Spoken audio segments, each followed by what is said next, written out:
Our anxiety and depression is accelerated every time we get angry and every time our emotions get out of control.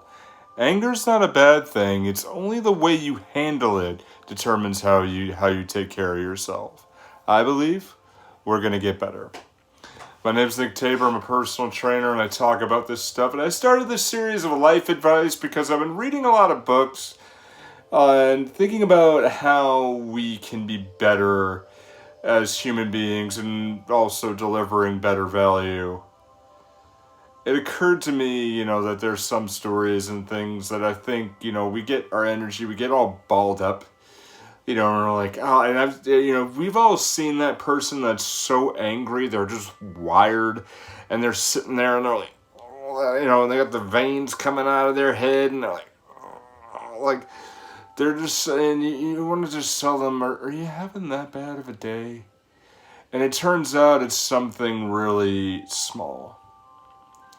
It's something that's just like, maybe for you it's not that bad, but for them, it's been, it's an awful gut-wrenching thing. They lost their favorite teddy bear from when they were a child, or they, they walked out the door, stubbed their toe, and, the car just wouldn't quite start right away, but they still made it to work on time. And overall, little frustrations really hurt, There's a story I read in a book called Zen Speaks. There's this, it's a beautiful book, but it's actually really awesome. I got it right over here, but it's a 200-page comic book, and it's multiple stories of monks that are doing work and Buddhist teachings and Zen teaching and philosophies, and I really enjoyed it. It's helped me. One of them that comes to mind is there's a monk that's sitting in his room in a monastery praying, and a robber breaks in. Robber goes into the monk's room, holding a knife, says, "Give me your money, give me your valuables." Like, I have no valuables, I just have what I need. Then, "Give me your money." The monk, sitting and praying, reaches for a sack of gold, throws it at him. "Okay, here you go." The robber starts walking away, and the monk says, "Oh, one moment. Can you shut the door, because we don't want to put robbers in there. We don't want robbers to get in." And the robber, stunned, telling his friends, they said, "I've robbed plenty of houses, but this guy seemed to rob my time." And it's all a matter of how we handle things. And I recently did a series a few weeks back of the 4 agreements, and this hits on don't take anything personally. Somebody says something to you, and our anger, when we handle it correctly, we don't let anyone else in, and we develop a thicker, callous soul. And we have to learn to not take an insult personally, and we have to learn to be able to understand that people's perspective is nothing that we need to even bother with. I've had this in my day job. I had a woman at work who is at the same level as me, and she's a manager. And one of my people, direct reported, switched over to her. And it was mutually agreed by people higher than us that it could be better. And, she says to me, the fellow manager, she says, "Hey, I just don't like you. I just don't think you're a competent manager, and I think what you're doing is awful, and maybe you shouldn't work here." And I said to her, "I'm awfully sorry you feel that way, but I hope you have an amazing day, and no matter what, I hope we both have an amazing long career." And we walked away.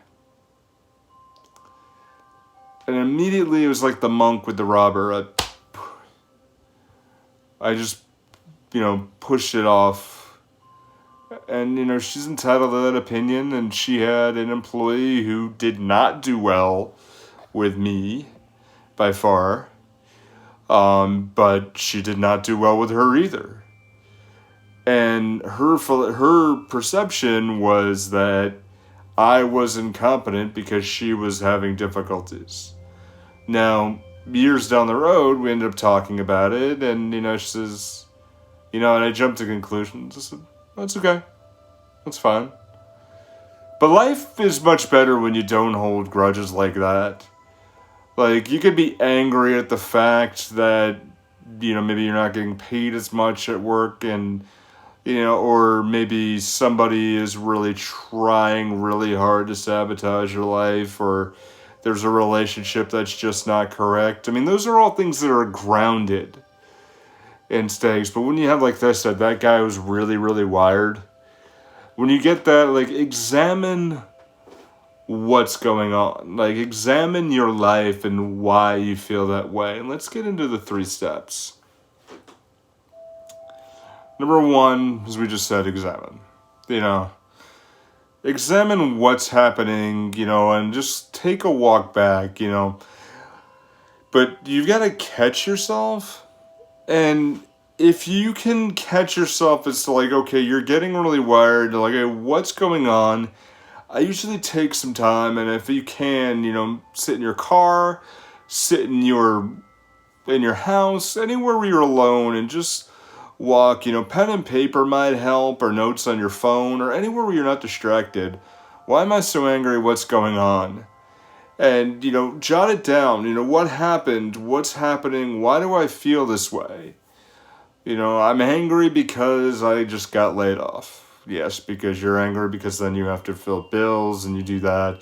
Great, but you've caught yourself and now you can figure out what's happening. But if it's something with stakes, then number 2, make a plan.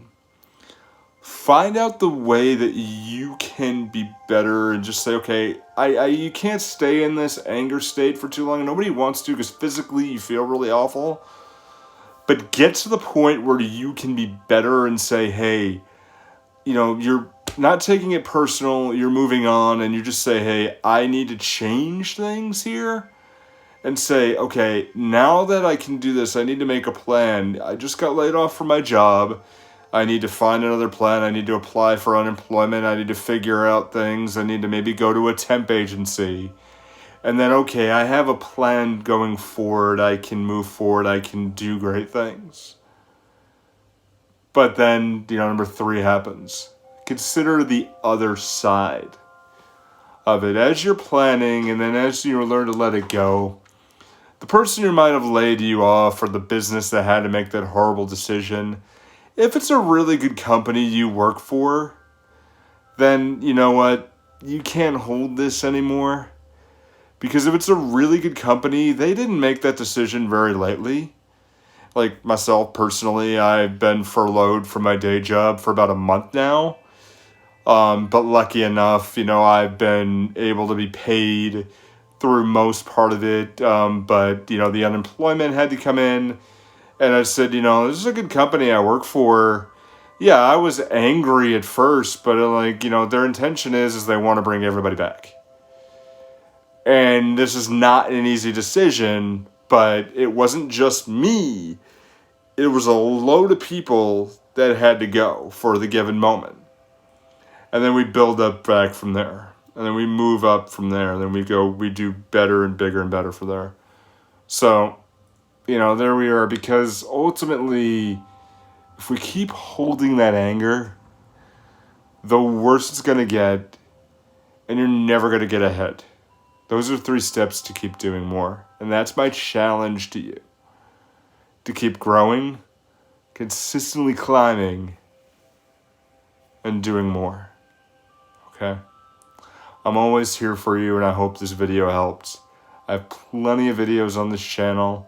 I'd like you to check out another one right around here. As always, we climb. And we'll see you on the next video.